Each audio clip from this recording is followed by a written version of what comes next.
LB fee ఎంత ఉంటుందని చెప్పి చాలామంది అడుగుతున్నారు కదా.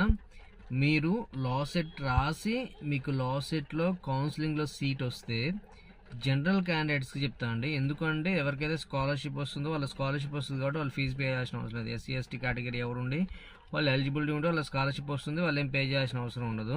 మినిమం కాలేజీ ఫీ అనే క్యాంపస్ ఫీజు అనేది సంథింగ్ ఒక 2,500 5,000 తీసుకుంటారు, ఒక క్యాంపస్ని బట్టి అట్లా ఉంటుంది అంతే.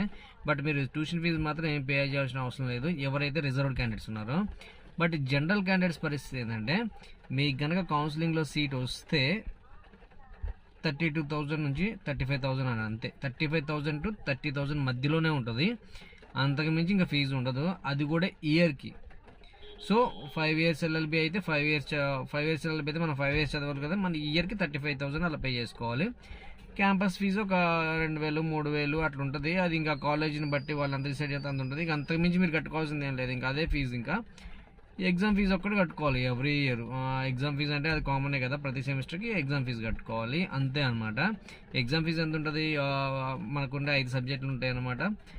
2,500 1,400 1,500 అలా ఉంటుంది ఎగ్జామ్ ఫీజు. 2,000 లోపే ఉంటుంది, మ్యాక్సిమం 2,000 లోపే ఉంటుంది అనమాట. 1,000 to 2,000 మధ్యలో ఉంటుంది ఎగ్జామ్ ఫీజు. సెమిస్టర్కి ఎగ్జామ్ ఫీజు కట్టుకోవాలి ఇంతే. ఇంకా అంతకు మించి ఫీజు అయితే ఉండదు.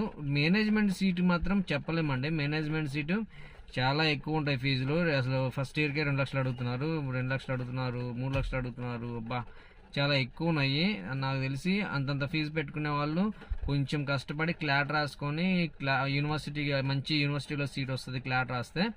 సో వాళ్ళకి 1 lakh అలా ఉంటుందన్నమాట యూనివర్సిటీ సీట్ అయితే. అది క్లాట్ రాసి వెళ్తే అంటే దేశంలో ఉన్న అన్ని యూనివర్సిటీస్కి కలిపి క్లాట్ అని ఒక ఎంట్రన్స్ ఎగ్జామ్ ఉంటుంది. సో మీరు అక్కడ రాసుకుంటే ఏమైనా వర్కౌట్ అవుతుంది అంత ఫీజు పే చేసుకో కెపాసిటీ ఉన్న వాళ్ళు. ఎందుకంటే అక్కడ క్వాలిటీ ఎడ్యుకేషన్ ఉంటుంది, అలాగే మీకు మంచి మంచి అడ్వకేట్స్ లెక్చరర్స్ ఉంటారు, ఫ్యాకల్టీ కూడా చాలా బాగుంటుంది. చాలా అంటే స్టాండర్డ్ ఎడ్యుకేషన్ ఉంటుంది అనమాట.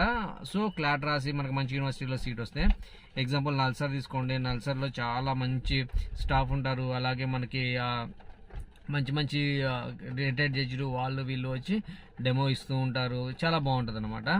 సో ఎవరైతే ఇంకా law set state wise conduct చేసే లా సెట్ రాసుకుంటారో వాళ్ళకి మాత్రం జనరల్ క్యాండిడేట్స్కి అయితే 35,000 లోపే ఉంటుందండి. 32,000 to 35,000 లోపు, మ్యాక్సిమం 32,000 అంతే నాకు తెలిసి. అంతే, అంతకు మించి లేదు ఫీజు ఎక్కడ, అంతే అనమాట.